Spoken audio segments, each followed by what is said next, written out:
gebore, dis dan 3 Desember, lesing 58 van die groot Johannes Evangelie, en ons gaan voort uit boek 3, waar ons gister opgehou het. Joshua het 2 mense in die huwelik bevestig, baie wonderlike dinge ook vir hulle geleer, en toe sê hy, nou gaan ek op met hierdie klein berg, 'n koppie hier agter, en ek gaan nou bid, want ek moet nou afsonder.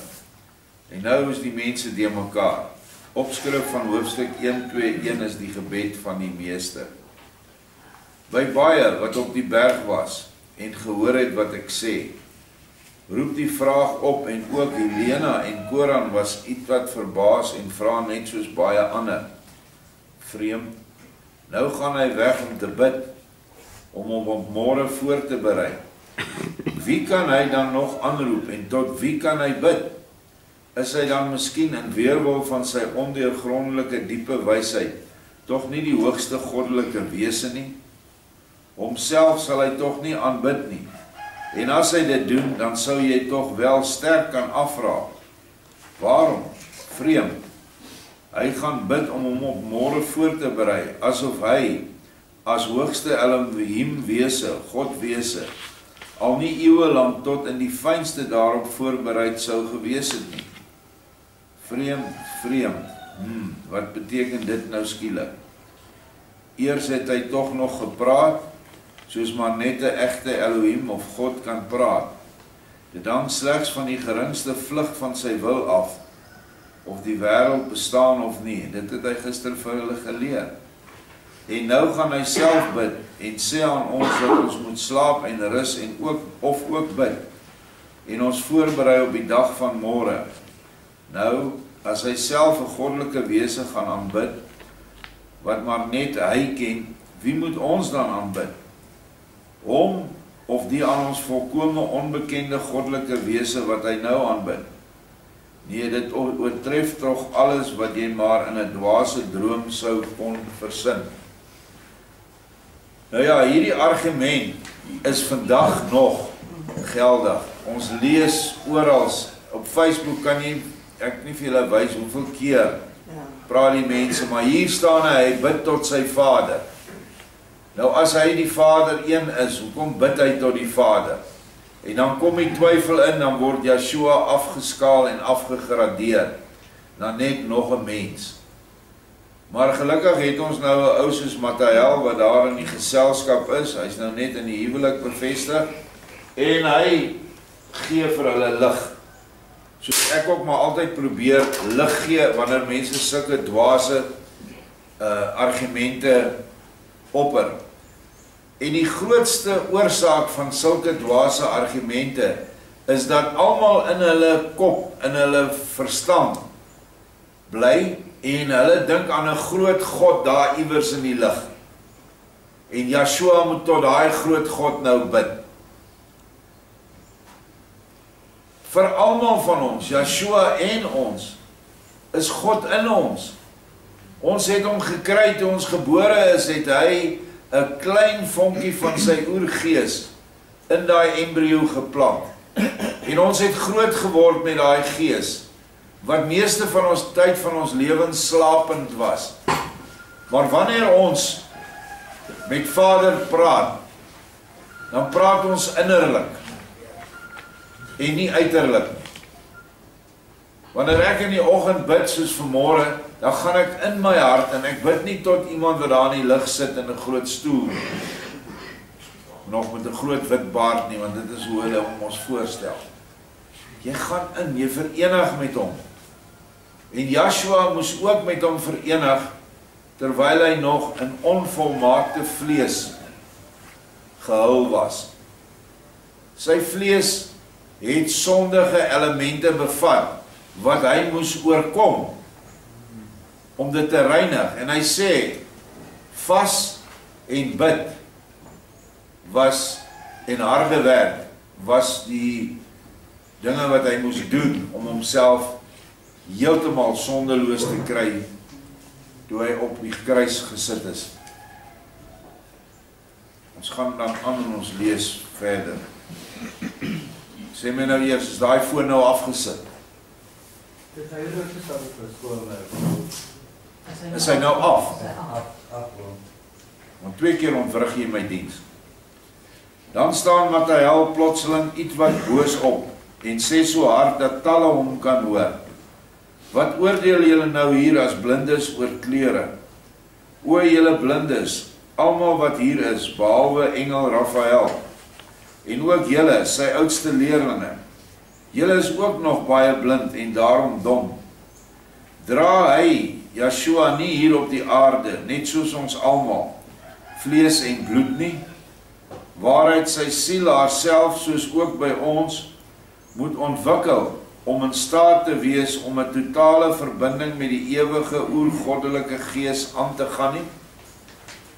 Slegs die gees in hom is Elohim. Alles anders is mens, soos by ons mense.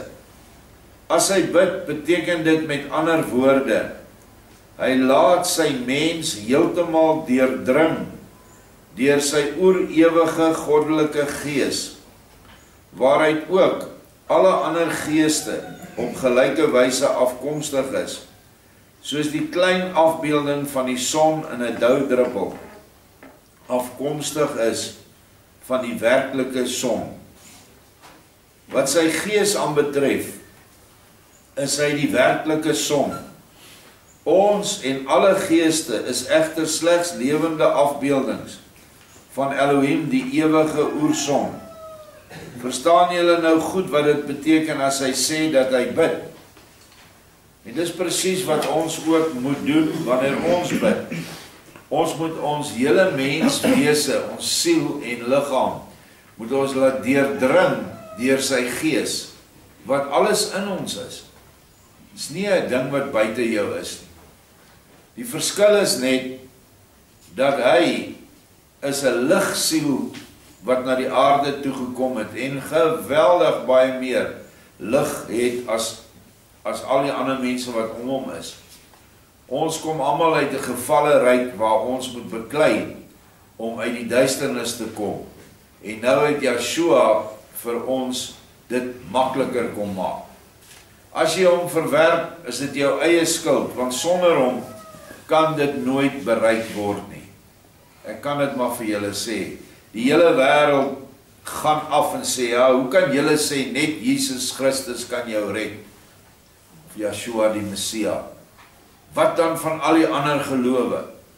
Jammer, maar dit is net so. Mohammed het nie gesterf en opgestaan vir sy mense nie. Nog minder het Boeddha dit gedoen. En nog minder het enige ander voorvader gees dit gedoen. Daar's net een wat die materie oorwin het. En dit is wat dit beteken om hemel toe te gaan. Dit beteken om die materie te oorwin, waarvan jou liggaam uit materie bestaan. Die wêreld en al die verlokkinge bestaan uit materie. Jy moet dit oorwin. Jy moet die drankbottel weggooi, die dwelmnaald, die emosies van slegpraat van mense, afguns, jaloesie, onvergewensgesindheid. Dis alles dinge van die wêreld wat in hierdie wêreld ingebring is deur Lucifer. En dit is wat oorwin moet word. En die enigste een wat dit kan doen en help vir jou help om dit te oorwin, is Yeshua. Want hy het dit klaar oorwin. Ons hoef dit nie nog, dit moet nie nog oorwin word nie. Hy het oorwin en as ons hom vra en verenig met hom, dan oorwin ons. So eenvoudig soos dit. En daaruit kan jy sien dat daar geen ander weg op die aarde is nie.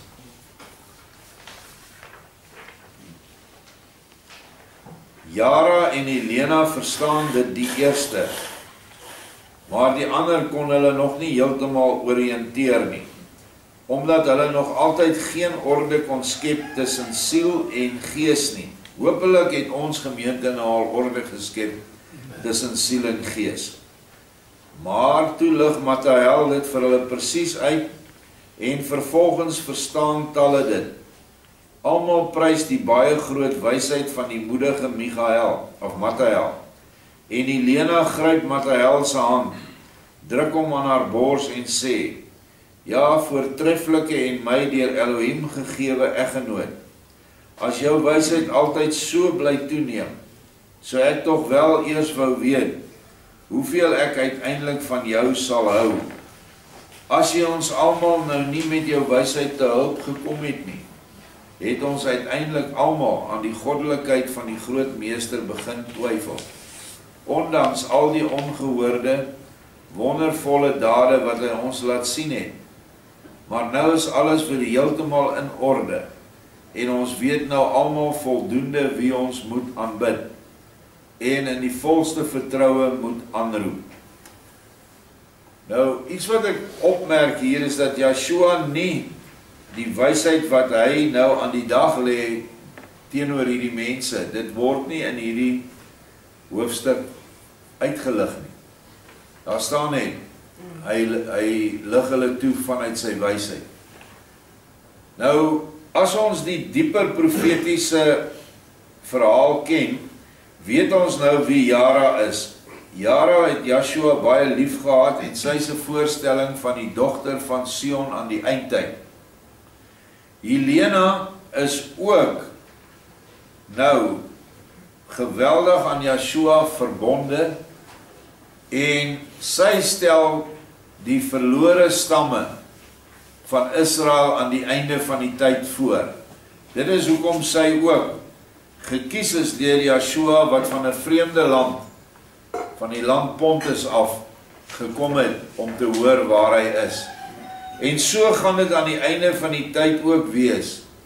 Jara, die dogter van Sion en Yeshua gaan eerste een word, en dan in dieselfde manier as wat hulle een geword het, gaan dit gebeur wat met Helena en Yeshua gebeur het.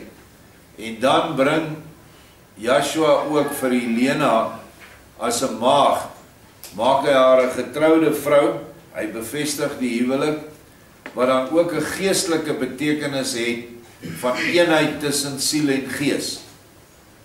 En dit is wat basies hierdie hele verhaal vir ons nou wys. En in Helena en Mathael se huwelik wat 'n eenheid is Mathael nou die gees wat spreek, want Vader spreek nou deur hom omdat hy op 'n baie hoër vlak is. En nou kom hulle tot die lig. En dis wat gaan gebeur. Vader gaan almal wat hom soek aan die eindtyd en wat bruidskap wil hê, hulle gaan nie weggeraap word voor die verdrukking nie. Hulle gaan geestelik weggeneem word na Suid-Afrika toe. En hier in Suid-Afrika, land suid van die riviere van Kus, volgens Sefanja 3, sal die groot versameling plaasvind. En Yeshua sal dan in ons midde kom woon. En die res van die wêreld sal niks kan doen aan hierdie groep mense wat hier is nie. Of hy fisiese, in Engelse woord te gebruik, 'n dome oor ons gaan sit, sodat hulle missiele en hulle vegvliegtuie en goed nie kan inkom nie. Ek weet nie hoe hy dit gaan doen nie. Maar niks sal aan ons gedoen kan word nie. En dit is 'n tipe van 'n wegneming.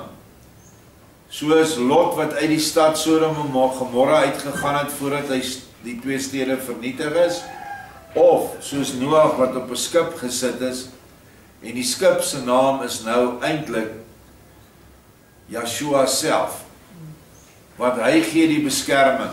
Interessant, Noag se naam wat sy pa hom genoem het was Menachem, en dit beteken trooster. So ons is nou by die troostergees aan die einde van die tyd. Ons is in 'n geestelike bootjie of 'n ark. Buiten die feit dat toevallig ons naam Ark is, Philadelphia Ark. Maar al hierdie dinge wys vir ons op die einde waar ons afgeskerm en beskerm sal word, en waar almal wat Vader of Yeshua liefhet en hom volg soos die lam wat hy is, en die lam volg oral waar hy heen gaan, so sal hulle hiernatoe kom. Die ander sal nie die begeerte hê om te kom nie. Die wat die wet hou, die wat die kerk in die kerk vassit, hulle sal bly waar hulle is.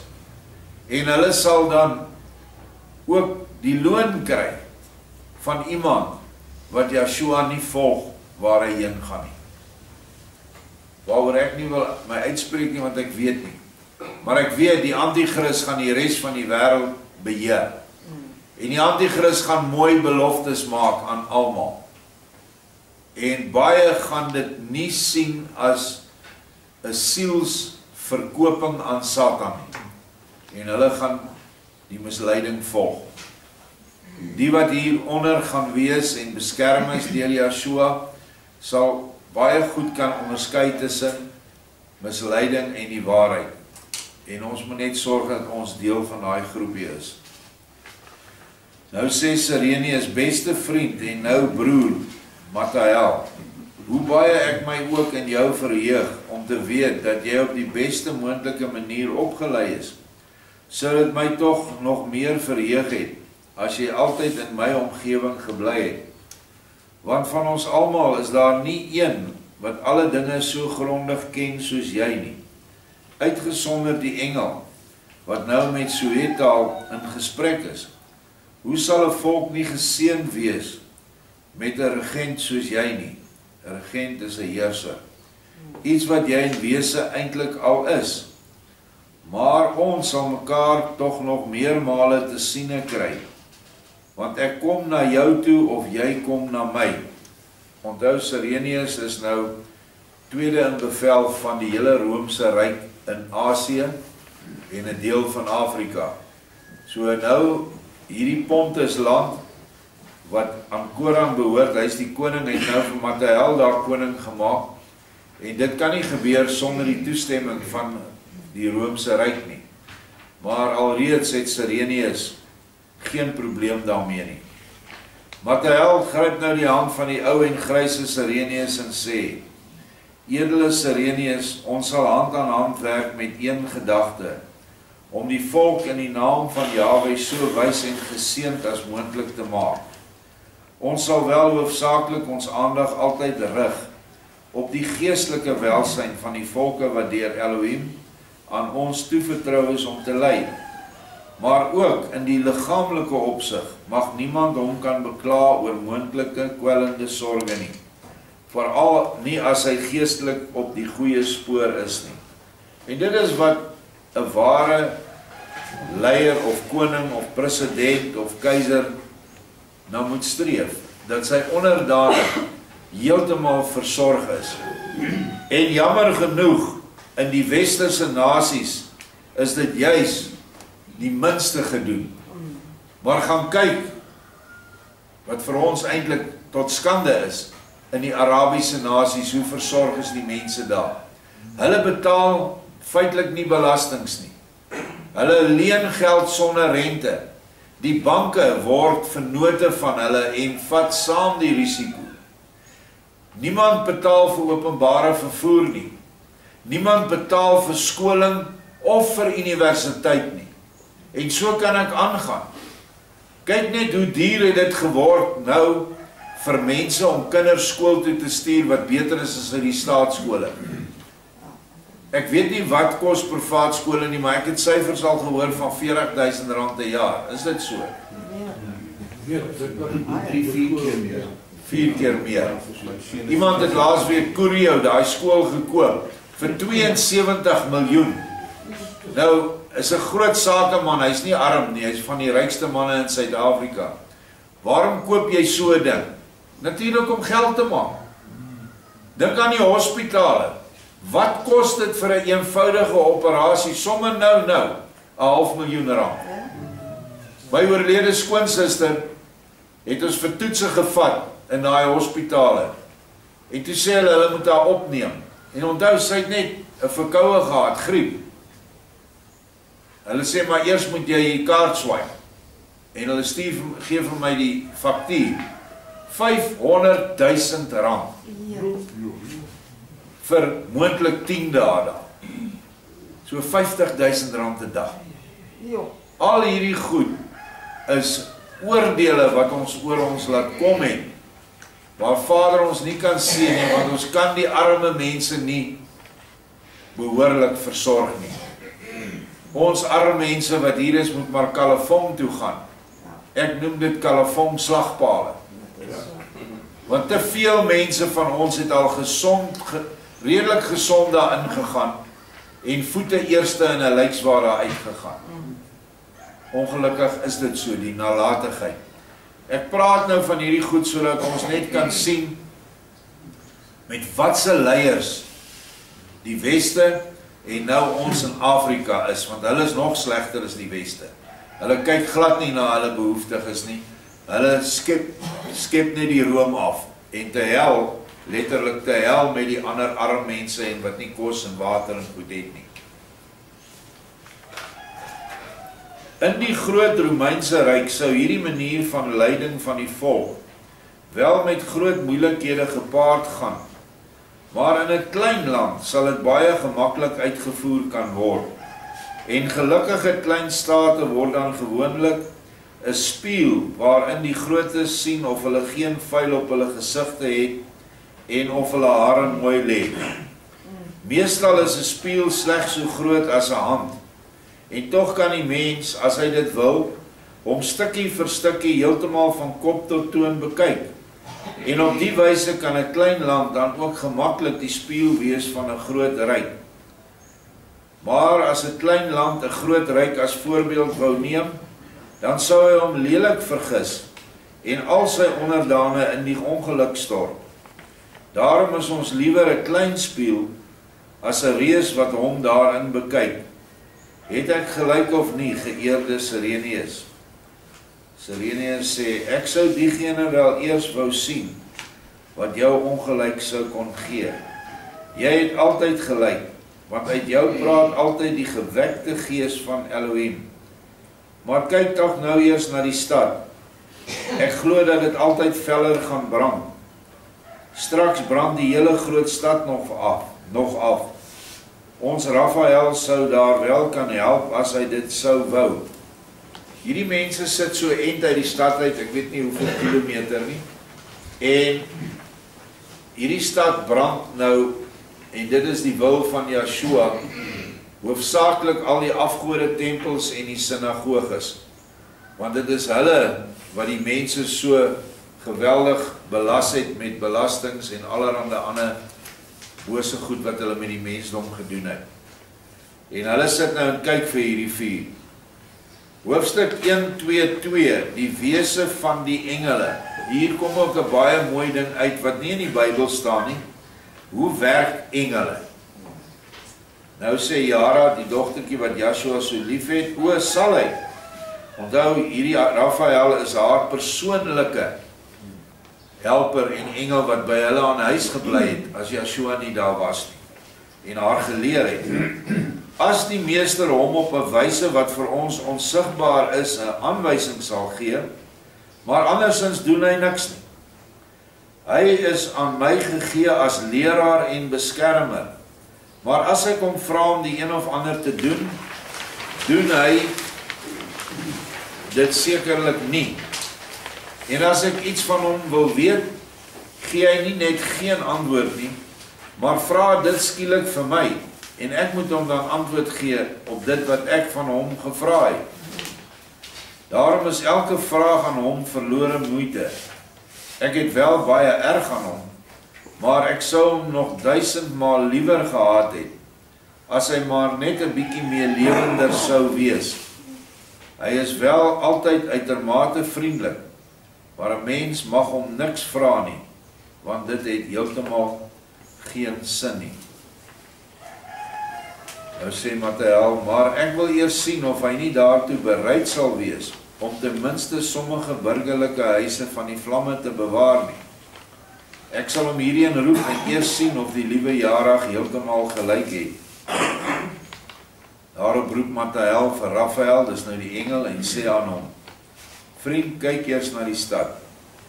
Ek glo dat daar nou ook heelwat armlike hutte aan die brand is. As dit so is, kan jy dit tog wel voorkom. Nou sê die engel Raphael, ongetwyfeld, as ek dit mag, maar my wil is die van die meester, en ek kan slegs wat hy wil. Baie belangrike stelling wat hy maak. 'n Engel kan net wil wat Vader Yeshua wil. Hy het geen ander wil nie. Nou sal 'n mens dink, yes, maar dis dan maar vervelig om 'n engel te wees. Nee, hy het nog steeds sy eie individualiteit, maar hy weet wanneer hy iets doen, gaan dit die wil van die Vader, gaan dit goedkeur. Dis soos jy in jou huis, toe jy kind was. Jy het presies geweet wat om te doen en wat om nie te doen nie. Ek het streng ouers gehad. Ek het presies geweet wat ek nie moet doen. Maar ek het nog steeds my eie individualiteit gehad. My pa het nie my hele wil gewurg nie. So ek het in die huis gedoen wat ek wil, maar ek het geweet ek mag nie iets doen buite sy wil. En dit is hoe engele werk, en dit is hoe Vader ons ook in sy koninkryk wil opneem. Dat ons net wil wat hy wil. En sy wil word vir ons in die Bybel baie duidelik uiteengesit en in die nuwe Openbaringe. So ons het nie 'n verskoning dat ons sy wil nie ken nie. Wou dit net 'n bietjie uitlig.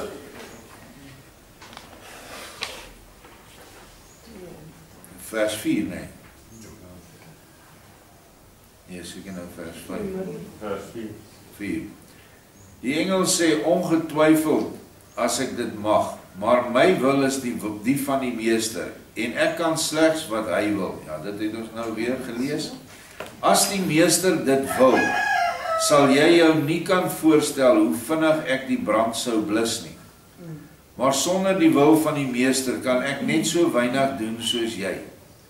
Want al die wonders wat deur my uitgevoer is, het nie ek nie, maar slegs die wil van die meester deur middel van my tot stand gebring. En hy het die vorige hoofstukke baie wonderwerke daar vir hulle uitgevoer. Die engele is in wese slegs die uitvoerende orgaan van die goddelike wil, oftewel die verpersoonlikte wil van die meester. En uit onsself kan ons niks nie, omdat ons sonder die goddelike wil as selfstandige wesens glad nie kan bestaan nie. Net soos jou oë in die spieël hom geen waaragtige spieelbeeld van die son sal kan voorstel, as daar nie eers vanaf die egte son 'n straal op die oppervlak van die spieël val nie. Wil ek hier nog 'n bietjie uitbrei. Wanneer jy en ek sterf en ons gaan oor in die ligryke in, en sê nou maar in die hoogste ligryk. Jy kom by jou familie wat al heen gegaan het, en mense wat jy goed geken het, en hulle oriënteer jou.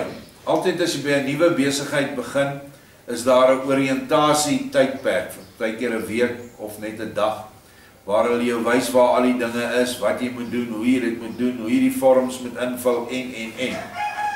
In die hemele is dit ook so. Hulle moet jou oriënteer, want jy kom nou van 'n materieel beperkte ruimte af, van tyd, nou na 'n tydlose, ewige, ruimtelose gebied, waar jy nie nou met materie iets kan skep of doen nie, maar deur jou wil. Maar jou wil moet een wees met die wil van Yeshua. Byvoorbeeld, as jy nou vir jou 'n huis wil skep waarin jy gaan bly, moenie dink dat jy oorgaan en 'n huis is al reeds vir jou daar gebou nie. Jy bou jou huis met jou wil, met die materiaal wat jy verkry het deur jou liefdeswerke op aarde. Dis die materiaal waarmee jy bou.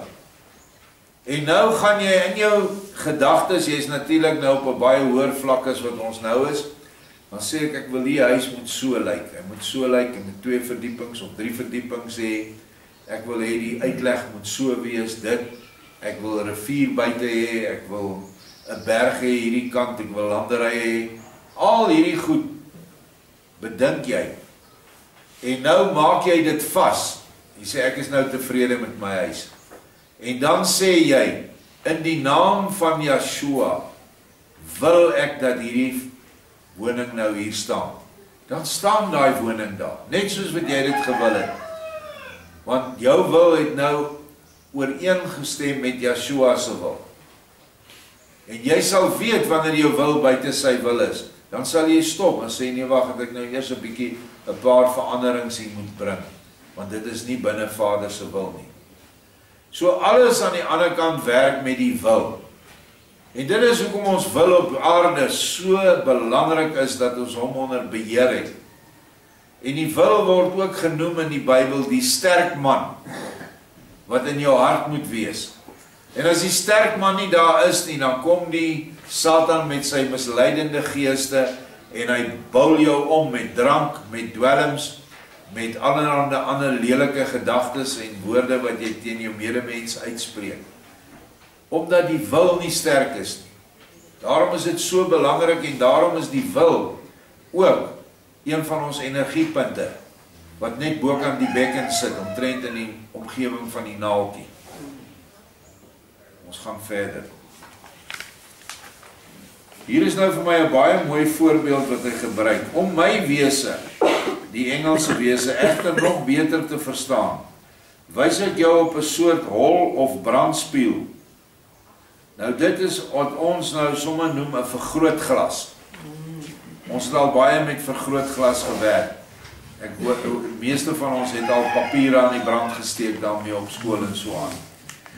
Wat die van ouds af beroemde werktuigkundige Archimedes per toeval uitgevind het. Hierdie spieëls het die natuurlike eienskap om 'n aantal op hulle vlak vallende sonstrale op 'n bepaalde afstand in een punt te konsentreer.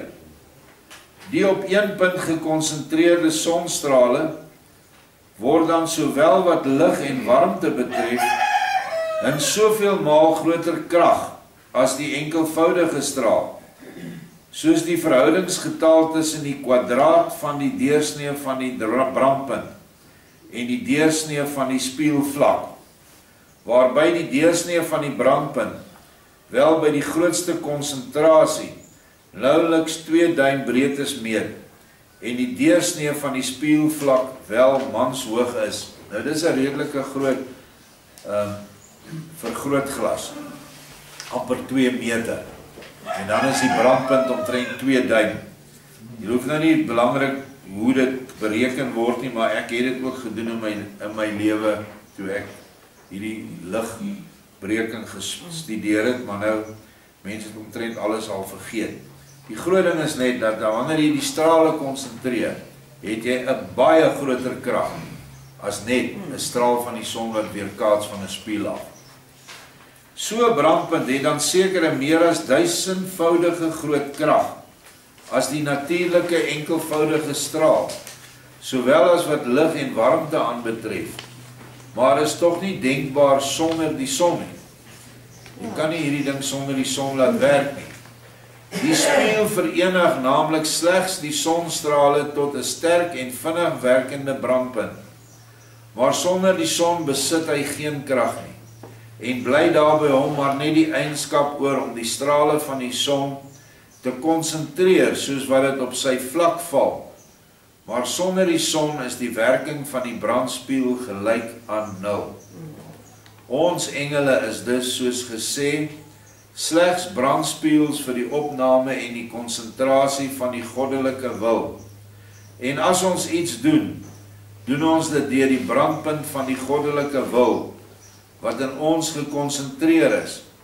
En dan sien jy niks anderste as wonders of wonderwerke nie. Verstaan jy dit?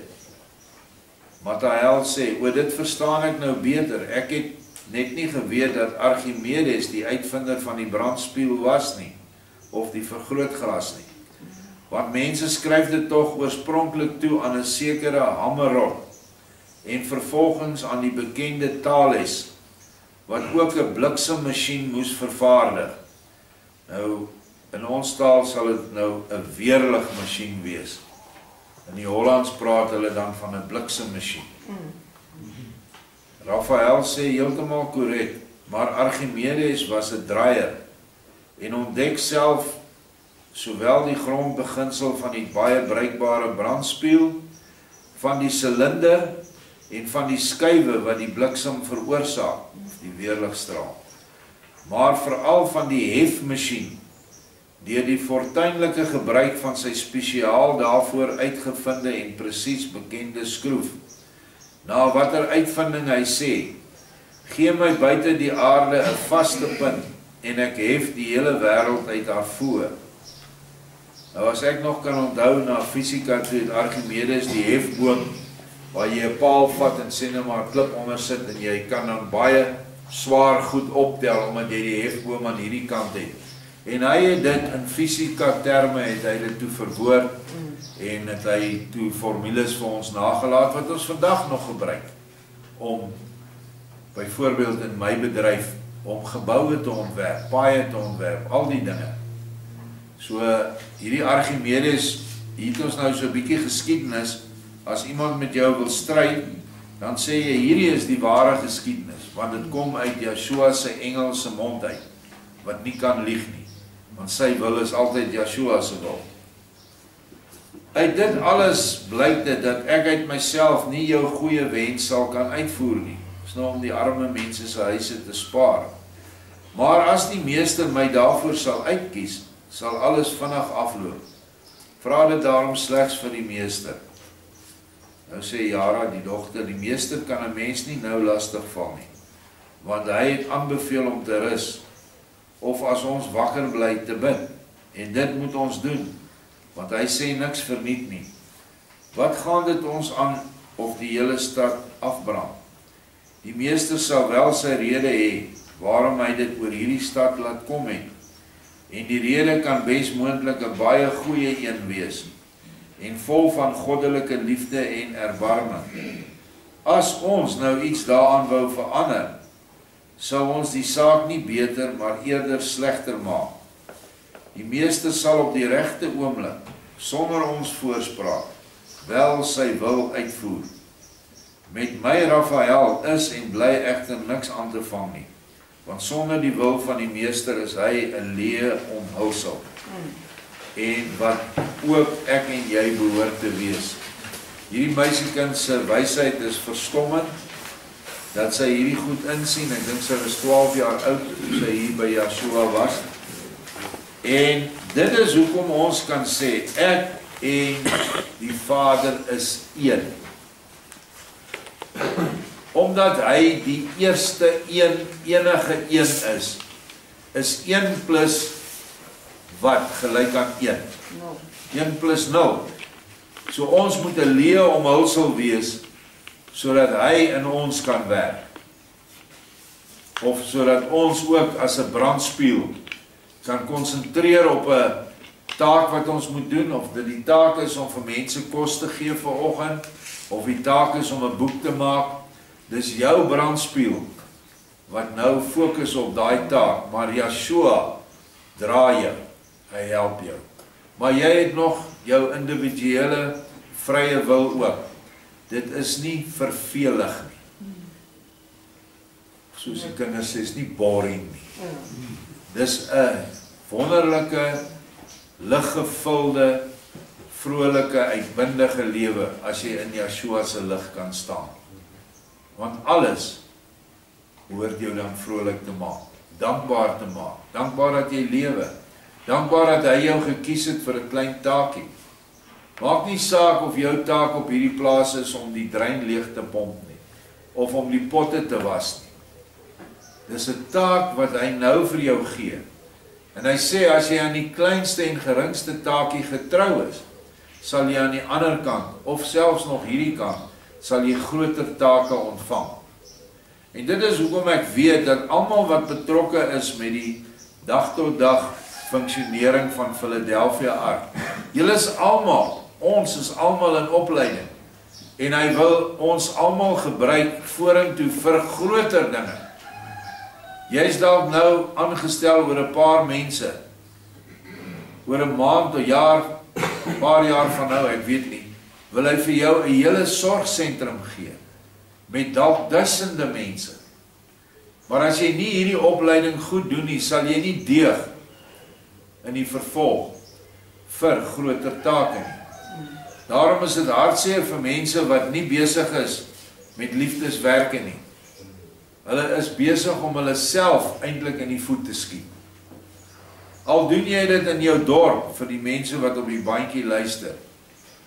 Moenie op jou dorp ledig lê nie, raak betrokke. Daar's altyd arm, behoeftige mense. En al is dit dan wat jy by 'n kerk aansluit om die mense te ontmoet, later kan jy 'n persoonlike verhouding met hulle hê deur hulle direk te gaan sien en intensief uit te vind wat is nodig. En fokus dan jou brandspieël, jou vergrootglas op daai gesinnetjie of 2, 3 gesinne. Afhangende van jou vermoë, want niks kan ons buite ons finansiële vermoëns doen nie. Maar deur dit te doen, gaan jy dieselfde wins kry. Die ou wat 5 talente gehad het, het 5 bygekry. Die een wat 3 gehad het, het 3 bygekry. So, elkeen het verdubbel. Net die een wat sy talent begrawe het, is deur Yeshua uitgewys en gesê, stuur hom daar daar 'n gekners en 'n geween en 'n gekners van tande is, omdat hy nie gewoeker het nie. Hy sê dan ook vir daai een, al het jy net daai ding wat jy nou weggesteek het, belê, en dan sal ek terugkom en ek die rentes kan vat en jou kan seën. Nou hoe belê 'n mens nou in die geestelike? Is tog nie in 'n bank nie. Ja, indirek kan jy vir mense wat besig is met presies daardie tipe werk, kan jy vir hulle in hulle bankrekening geld inbetaal. Dit is dan om terug te kom, as Yeshua terugkom vir jou, te vergoed vir die rente wat jy verdien het. Deurdat mense gehelp is met die geldjie wat jy dalk nie tyd gehad om dit te doen nie. Jy werk dalk baie hard, of waar jy is daar nie eintlik behoefte aan mense, of behoefte vir mense te help nie. En ek dink baie aan ons mense wat oor see is. Oor see is daar nie sulke groot probleme onder blankes wat nood nodig het nie. Dan stuur hulle geld vir ons, en ons is baie dankbaar. Want $100 is amper R2000, wat vir ons baie is. En dis baie keer wat ek wonder, hier's mense in die ouete huis wat hier bly, wie se kinders almal oor see is, en hulle verdien duisende dollars 'n maand. Wat is dit nou om vir jou ouer al $100 te stuur? Vir hom is dit meer as sy pensioen. Ja. En vir jou aan die ander kant is dit byna niks. Jy eet dit vanaand, as jy gaan uit eet, dan blaas jy 3 maal dit. So dit is maar net iets wat 'n mens aan moet dink, en dat ons nie ledig is nie. En dat die naaste liefde werk altyd bepaal waar beland jy aan die ander kant. Want as jy dit nie uitvoer soos wat hy het dit moet gedoen word nie, gaan dit jou dalk baie lank vat in die verskillende ligryke om te kom tot waar jy 'n waardige uitvoerder van sy spieël sonkrag gaan wees. Baie dankie.